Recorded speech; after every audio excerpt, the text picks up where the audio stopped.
now the seniors will come in, although there's a whole gaggle of young alums over there. Yeah, the bearded ones.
Good morning.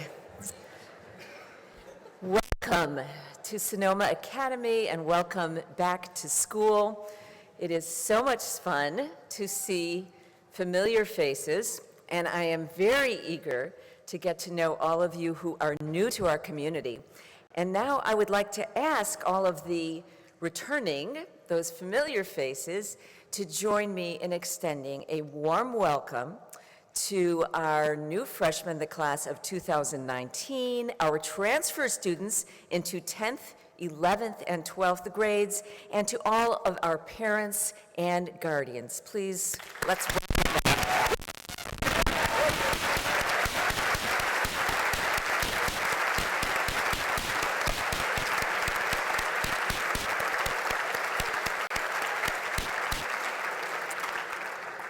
I am also pleased to point out the Sonoma Academy trustees who were able to be here today. In addition to our board chair, Tim Duncan, we have a wonderful contingent. Stand and identify yourselves.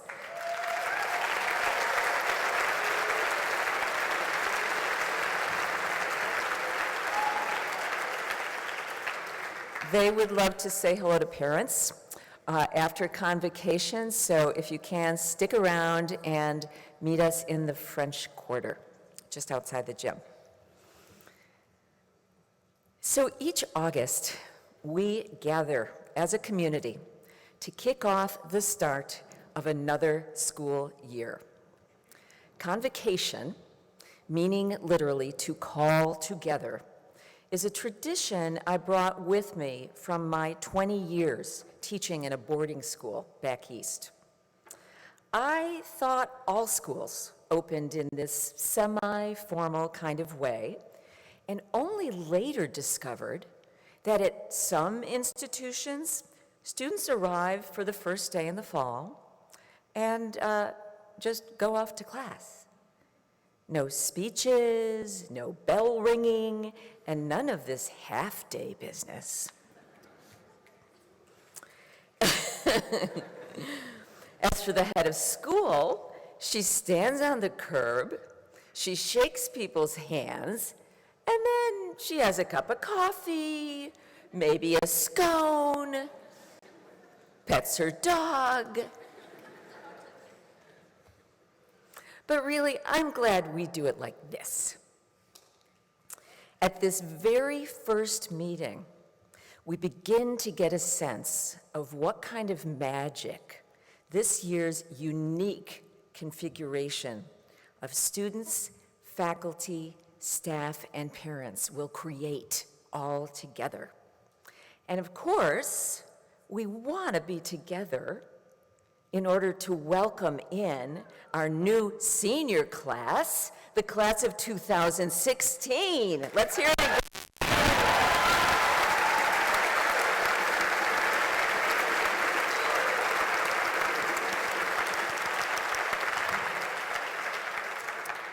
Throughout the year, as we reconvene for our weekly community meetings, we behold each other. Turn around and behold someone. Yes.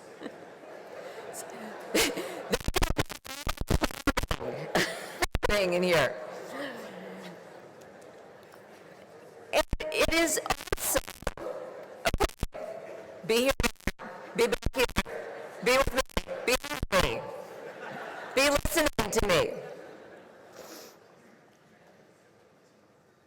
It is here also that we will uphold each other through the inevitable ups and downs that Geoffrey Chaucer in the Canterbury Tales described as now in the treetops, now down amongst briars, now up, now down, like a bucket in a well.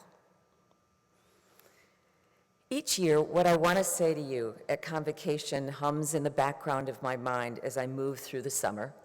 Inevitably, my thoughts turn to the nature of the occasion itself. It's here that we shake off our summer selves and realign with the scholarly cycle of life. We stand witness to the process of transformation and potentiation that extends all the way to graduation. To wit, our seniors here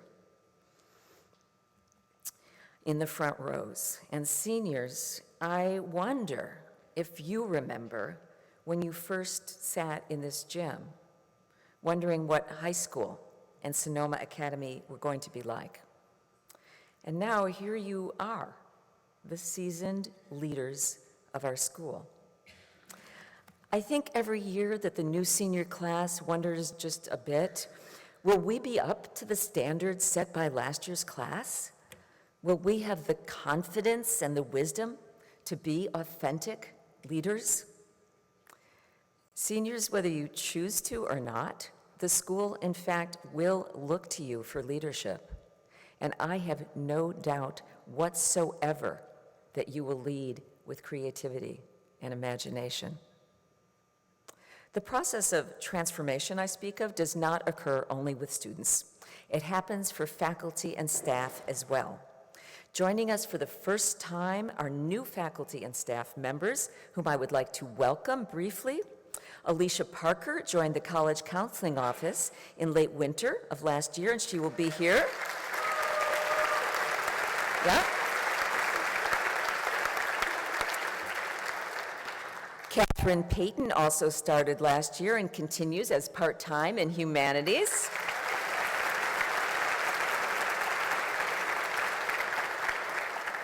Lila McClay is new to the humanities department and will lead a fantastic debate program.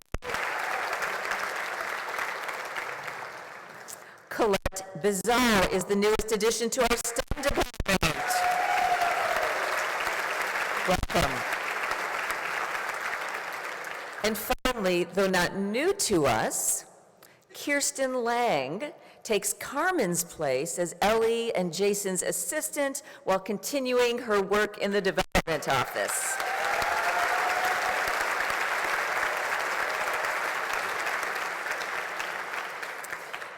Back to transformation. I stand in awe of you. Your courage and your talent are humbling. Last year in early spring, one of our then seniors, Christian Johansson, delivered a powerful meditation on fear, inadequacy, risk-taking, and opportunity as his senior speech. He concluded that speech with this quote from Marianne Williamson. "Our deepest fear is not that we are inadequate. Our deepest fear is that we are powerful beyond measure. It is our light, not our darkness, that most frightens us. We ask ourselves, who am I to be brilliant, gorgeous, talented, fabulous? Actually, who are you not to be? I thought a lot about that notion that our deepest fear is not that we are inadequate. For who amongst us has not, like the seniors before their senior year, experienced that shiver of doubt and anxiety that precedes some action we need to take for which we do not feel adequately equipped? In many ways, the entirety of adolescence is like this. It's an extended time of developing and shaping your sense of self, your identity, your understanding of who you are. And yet, most of us start this journey from a place of what we think we are not, what we don't believe we are capable of. You may be sitting here today thinking of yourself as not something. I'm not good in math. I don't play sports. I'm not a musician, a writer, a scientist. I'm not the kind of person who joins clubs or participates in leadership activities. But I want to challenge you now and each day this year to imagine what you might be capable of, because throughout your time at Sonoma Academy, you will be continually challenged to do things you've never done before. Whether that's playing a new sport, giving a speech, singing, taking a role in a performance, speaking up for something you believe in, taking calculus, learning a new language, learning to make a robot, going out alone in the desert, making a sculpture from found objects. Again and again, you will be faced with that deepest fear, that you are not adequate, or that you are actually powerful beyond measure.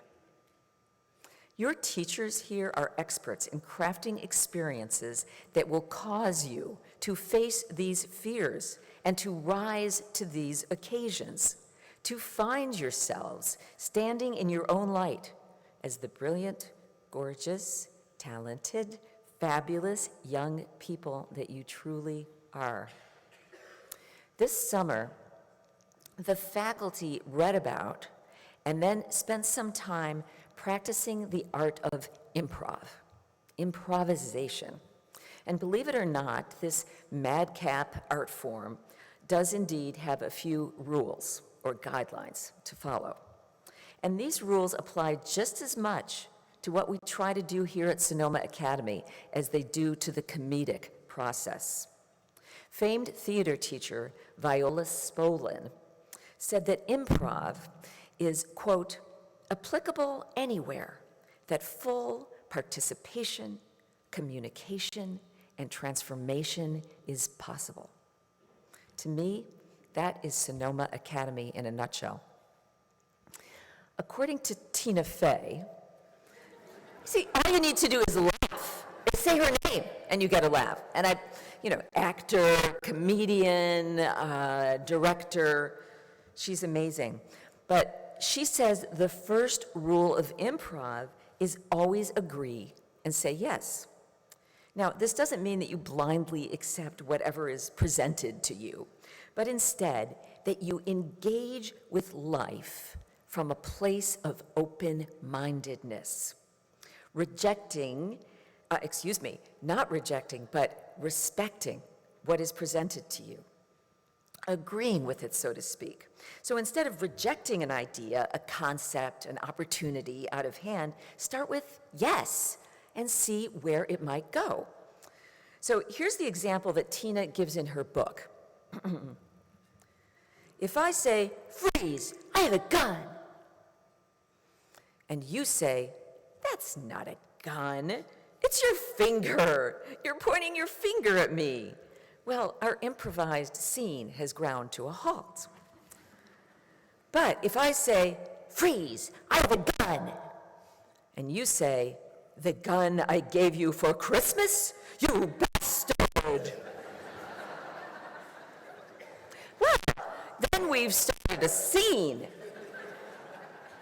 Because we've agreed that my finger is, in fact, a gun. It's a Christmas gun. Try this during the school year, and I don't mean the gun bastard part. But sometime during the year, a friend will ask you to join a club, or a teacher will suggest that you might want to try a class, a sport, a performance you'd never considered. Say yes. Agree with what others see in you, and you just might discover something wonderful that you didn't know about yourself. The second rule of improvisation is not only to say yes, but yes and. You're supposed to agree and then add something of your own. So if I start an improv scene, and this is my example here, with, I want to suck your blood. And you say, okay, well, you're agreeing, that's nice, but our scene doesn't really have anywhere to go. But if I say, I want to suck your blood, and you say, okay, though I don't usually do that on the first date, well, then we have something to build on. In other words, don't be afraid to contribute, to build on others' ideas. In fact, it is your responsibility to add something to the class, your advisory group, my advisees there, to the game, to the stage, to your friends, to your family. What you have to add and contribute is worthwhile, and the show can't go on without you. The next rule of improv is that you have to make statements. This is a positive way of saying, don't just sit around raising questions and pointing out obstacles. Whatever the problem, be part of the solution, and don't worry about making a mistake, because that, in fact, is the last rule of improv. There are no mistakes, only beautiful, happy accidents. Allow yourselves the room to try and fail, to be messy, to be imperfect, to fall down, to miss a line, to sing off key, to be gloriously yourselves in all the ways you show up in the world. I'm going to close now by telling you about one of my favorite moments from last year. Now senior Simone Gutermuth, where's Simone?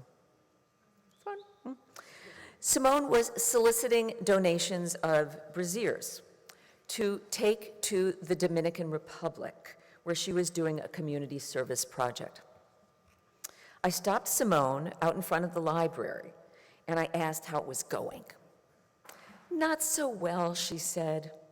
Only Ellie Dwight had given her any bras.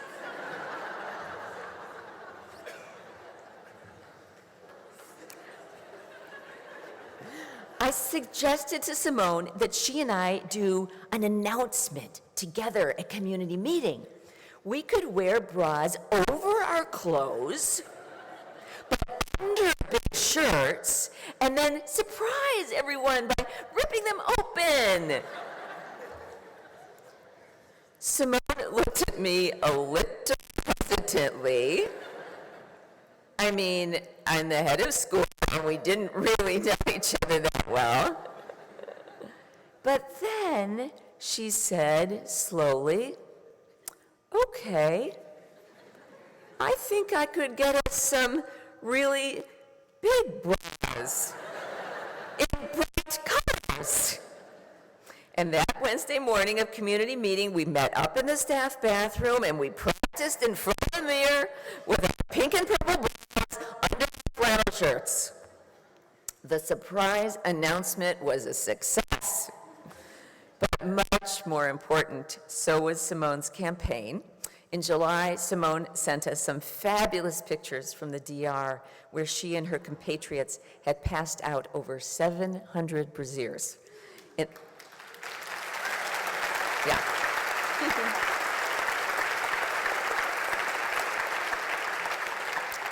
So it's true. I do love surprises. And in the spirit of such, I would like to invite, where's Benjamin? I would like to invite our music director. This is not.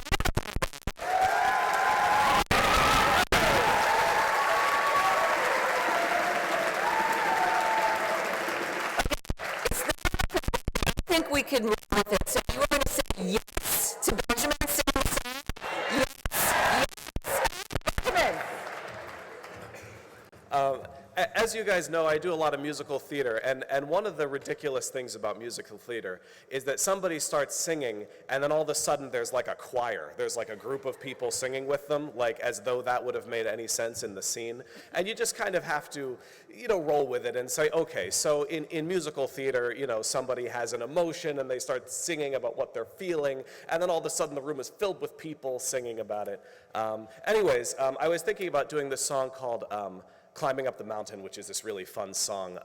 But since this is not musical theater, unfortunately, I'll have to sing it alone. So we'll do what we can. Anyways, it sounds like this. There's a bunch of different parts, which is super fun. So it goes, climbing up the mountain, I'm climbing up the mountain, I'm climbing up the mountain, I'm climbing up the mountain, I'm climbing up the mountain, I'm climbing up the mountain. I'm climbing up the mountain, I'm climbing up the mountain, I'm climbing up the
It just reached the limit.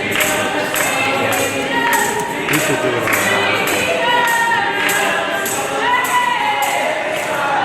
I think I ran into that once before.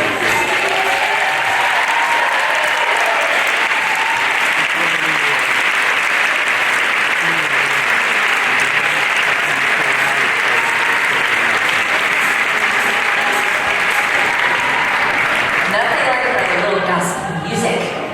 start of the year. That sounds good.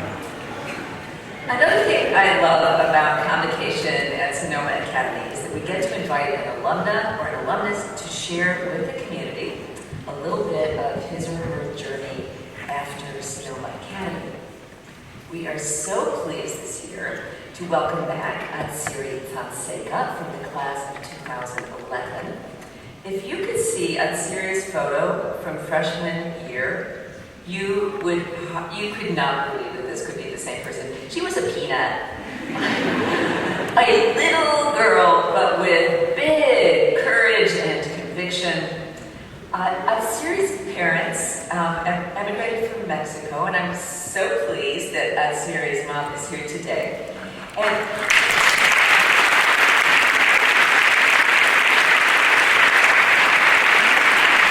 And Atsiri remembers being 5 years old and having to translate for her mom at the doctor's office. And right then, she decided she was going to be some kind of physician. The Rising Star program at Sonoma State recommended when Atsiri was in middle school that she apply to Sonoma Academy. She did, and quickly became an all-star, a peer tutor, and eventually the senior class student leadership coordinator, all while running a Saturday morning radio show and earning top grades. Atsiri was accepted at Pomona College, from which she recently graduated after having majored in neuroscience and minored in Chicano Latino studies. Now Atsiri is taking a year to do clinical research at Loma Linda University Medical Center to help her decide if she will pursue an MD in neuroscience or an MD, PhD in neuroscience. Atsiri, I just want to let you know, we're good with either of those. And we are so very proud of you. So please join me in welcoming back Atsiri.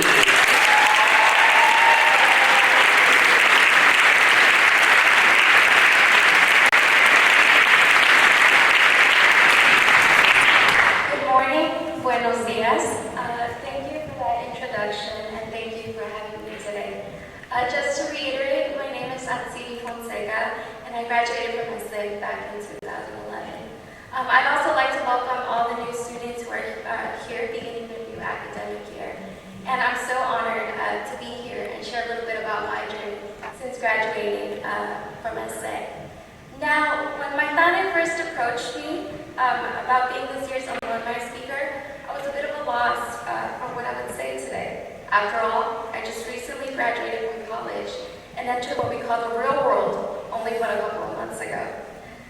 So in many ways, it felt like my essay days were not far behind me.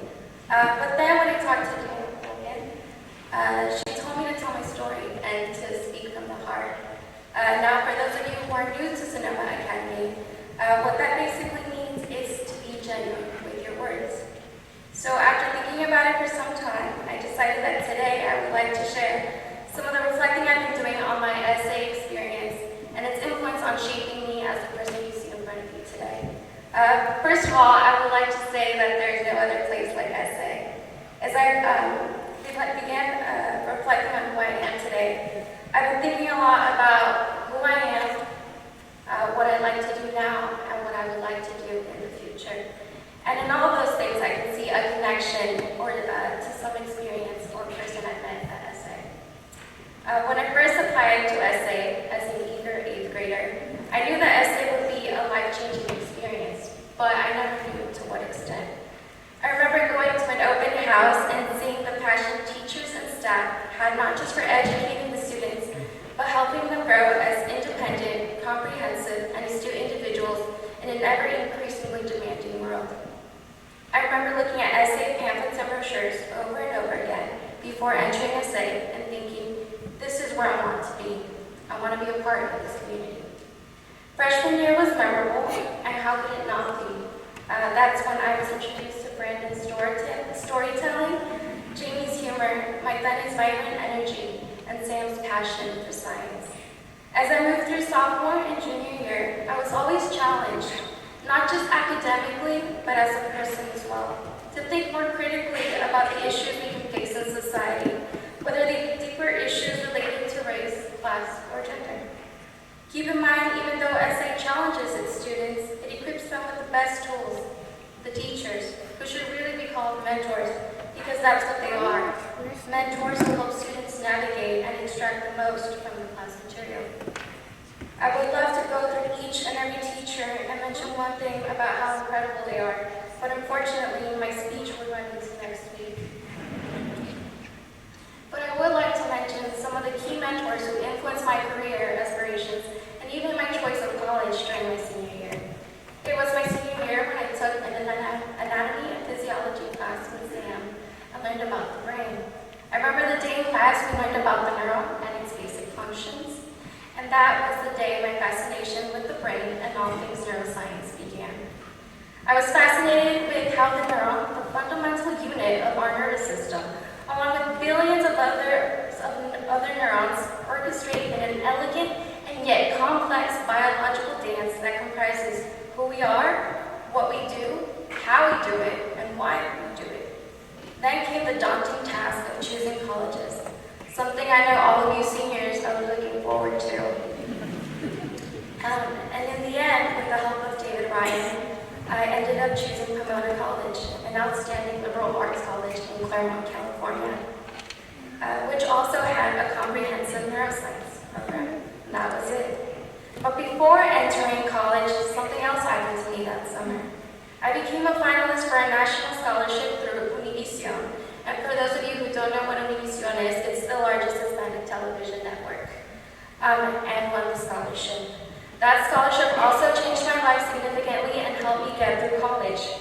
Now, I don't think I would have been a strong candidate had it not been from the recommendation letter I received from Brandon, nor the help I received from my Thane on my scholarship essay application. After that, I went to Pomona and with the help of new mentors, became not just passionate about neuroscience, but research as well. I graduated, the first in my family, this last May with a major in neuroscience and a minor in Chicano Latino studies.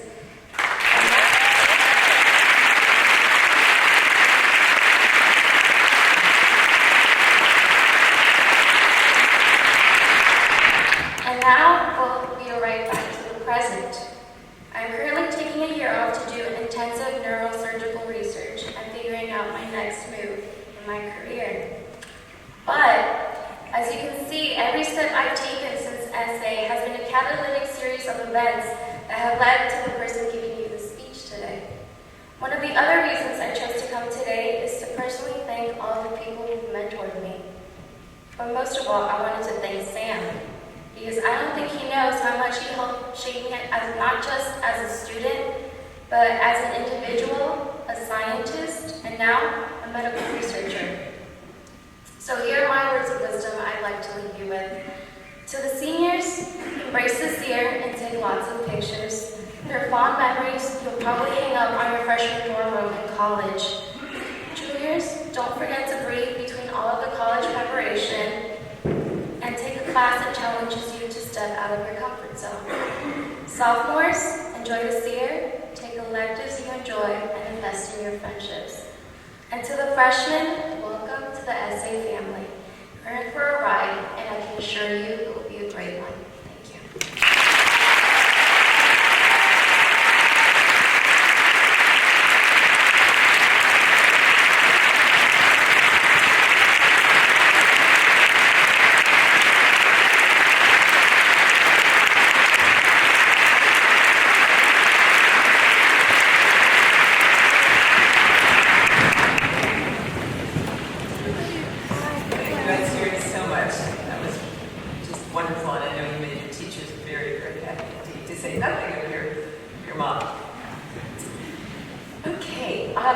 Last June at graduation, the leadership of the senior class accepted what we call the challenge of the spade. This is the call to persevere, to remember our roots as a pioneering school, and to dig deep. Senior Clara Spars embodies all of those qualities beautifully and deeply, and we are so happy that she accepted our invitation to deliver today's spade oration. Please welcome Clara.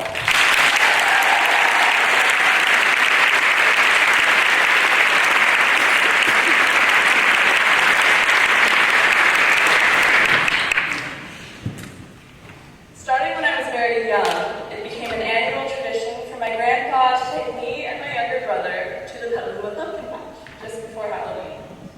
Every year, it was the same thing. We'd head into the maze and wander around until Grandpa launched into his heated rant about how we would never make it out of here, how he hated corn, and who the heck would want to pay to get themselves lost in the first place. Which was ironic, because that's exactly what we did every year. Regardless of which direction he took his complaints or which direction he would march us through the maze, he always ended his rant with the same conclusion. Hold on, kids. We're busting out. Using Byron's stroller with Byron in it, he would then proceed to tear through the walls, knocking over corn stalks and small children alike. More often than not, we would end up on the side of the highway, covered in dirt and corn silk, and after being chained by a few concerned honks, we'd have to tear another pathway back through another direction. The result of this annual escapade was never anything less than furrowed brows, dirt-caked clothes, and a hog-covered trail of destruction in our wake. Last year, I returned to this corn maze with a few of my friends. To our utter joy, a new addition to the Petaluma Pumpkin Patch was none other than a 6'7" man dressed as a gorilla who was hiding somewhere in the middle of the cornfield. Or at least that's what we were told by a disheveled-looking woman sprinting out of it with a football with a crying child under one arm and the other flailing wildly behind her. After 10 minutes of screaming every time we ran into another group of people, we had adopted large stalks of corn as defense mechanisms. Now, as we rounded the corners, each scream was accompanied by the involuntary swing of a corn stalk. At the very peak of our panic, while adrenaline was high, voices were hoarse, and hair was beyond a bird's nest level of messy, we finally turned a corner and found ourselves face to face with none other than my old middle school teacher, who actually very much resembled a gorilla. Fortunately, a little too much, because in our savage state, one of my friends snapped him straight across the face with her corn stalk, and just like good old grandpa had taught me, we dove through a few walls of corn and finally somersaulted into the parking lot. To both my relief and, strangely enough, slight disappointment, we never actually faced the 6-foot gorilla. But as we walked to the car and I heard a girl whispering nervously to her friends about the rumored new menace lurking within the cornfields, the shrieking banshees who whacked at the corn, I couldn't help but wonder if maybe the gorilla had just been my middle school teacher all along. Here's another little story. While my middle school teacher was big and scary and suspicious, he was no man-eating bull-headed monster. In the tale of the Minotaur, a powerful young man named Theseus volunteers to go into an elaborate underground labyrinth to slay one of the most terrifying beasts in all of epic literature. So, he goes in, does that, and then finds his way out by following a magic thread that was provided by some girl who had a huge crush on him. Cheating, one might say, but arguably not any more so than crashing through the walls. It has been remarked over and over again how the structure of the tunnels as they wind back in on one another actually mirror the folds of our own brains. Think about that for a second. Theseus, great Minotaur slayer, son of the king of Athens and lady killer extraordinaire, actually has quite a lot in common with me, crazy corn maze girl. And I, in turn, have a lot in common with all of you. We constantly find ourselves seeing everything and everyone we encounter as another obstacle or intricacy to add to our internal labyrinths. We imagine that the deeper we go, the more likely we'll encounter some sort of huge, scary monster. Because of this, we choose not to dig beyond the surfaces and instead end up crashing through the walls in the hopes of avoiding our fears. And sometimes, when we all have the same attitudes, the everything around me is just stuff placed into my maze, which of course is the only one that really matters mindset, we overlook that in reality we're all traversing the same one, and just running into one another along the way. One of my favorite speeches of all time was given by a man named David Foster Wallace, who spoke of two fish who didn't know what water was. Despite having spent their entire lives swimming around in it, carrying out their fishy business, they had simply never noticed it before. Isn't it funny how easy it is to not acknowledge things? How you can be friends with someone for years and not know what eye color they have? How in a bustling city, you can walk right past thousands of people without processing that they are actual people with families and friends and lives and problems. How you can plow through the walls of a corn maze without thinking for a second about the time and energy spent growing it into such an intricate pattern, or that someone out there on the brink of starvation might be desperate to eat even one of the corn pods that you used to whack your middle school teachers with. How you can invest so much in avoiding giant gorillas and getting out of the maze as fast as possible that you forget that you are where you want to be, that you, as Grandpa would say, actually paid to get yourself lost in the first place. It's hard not to hold things to high standards, to see your surroundings for what they are rather than what they're not. But when the oppressing issues of the new environment become a source of nurture and comfort and wisdom, when you start to not only perceive the small, seemingly bothersome things, but learn to appreciate them, the little statements of individuality that no longer fall short of some vague idea. When you remember that we enter mazes for the fun and mystery, and not just out of seasonal obligation that leads to our own inconvenience, it suddenly becomes a lot easier to breathe and to thrive and to be. You see, I need giant gorillas in my life. They keep me going. I, without my questionable gorilla, would have no story to tell, just as Theseus without the Minotaur would not be considered a hero, just as you, without your monsters, would never be chased into doing something you wouldn't normally do. Because sometimes fear is necessary to propel you into something prolific and something beautiful. But it shouldn't keep you from seeing what's right in front of you. And the tiredness of running from it all doesn't dictate getting to take the easy way out, especially at the expense of those around you. And now, one way or another, it seems that our mazes have led us here. And whether the gorilla is an AP exam, the college process, giving a speech in front of the entire school, or all of the above, we're going to make it through. And here's why. Think of our school as a deck of cards. Combinations of shapes and colors, combinations of talents and personalities. One might argue that in addition to a couple jokers and like 4 kids named Jack, we have clubs to organize things, hearts full of passion for learning and adventure, and we have spades. Spades used to dig our ways to France and China and Spain with a little help from John Durgan. Spades used to carve away the surfaces and get to the heart of it all in a humanities discussion or a physics project. Spades used to plant our seeds and spread our roots in and out of the garden. Classes, books, relationships, opportunities, little metaphorical shovels everywhere we look. All we have to do is make good use of them. And if I've learned anything from my past 3 years here, it's that you don't use them to dig your way out. You use them to dig deeper. And as we dig, as you trudge deeper into the labyrinth, you just may run into a monster or two. I hope that you do.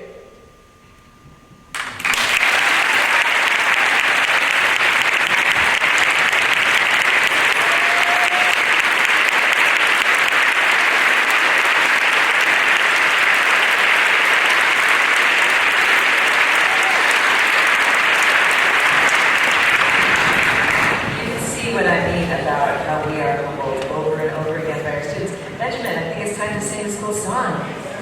Woo!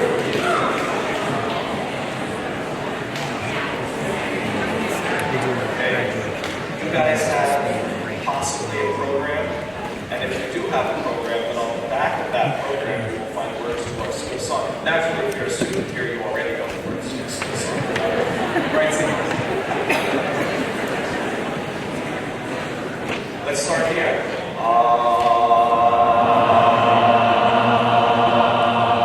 Very nice.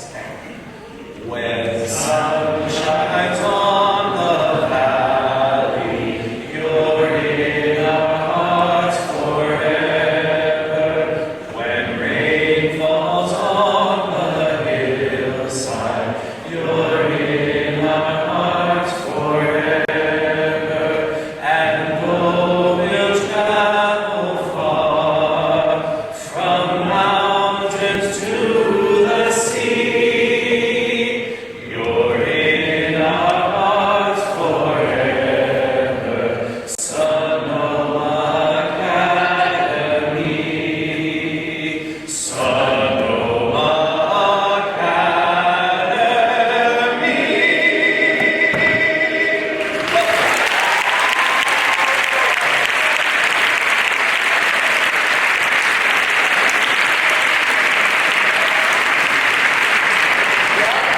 We are finally ready to start the school year, and so we have invited the chairman of the Sonoma Academy Board of Trustees, Tim Duncan, to do this official act with the ringing of the school bell. We ring one chime for each year of the school's existence, and we've come a long way from the first year when there was one lonely hill. This year it is 15.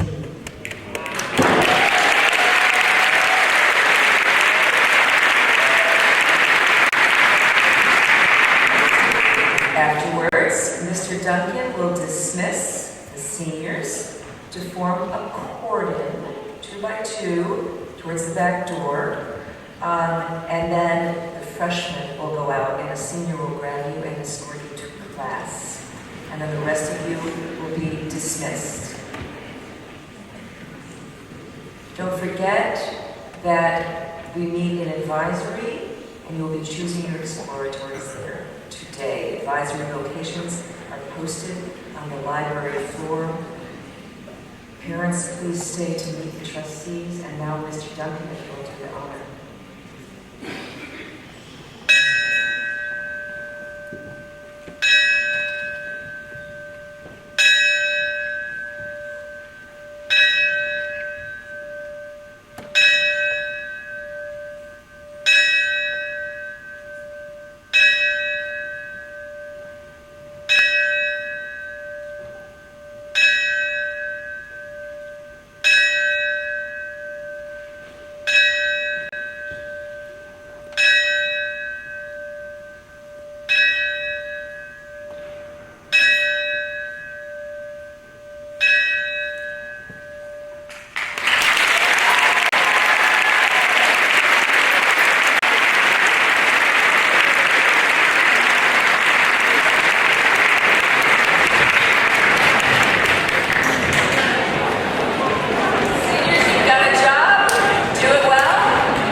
back to college. Yeah. Good to see you. Good to see you. Good luck with that. Sean, Hey, man, how are you? doing well. How are you? Sorry, I was busy watching the stream.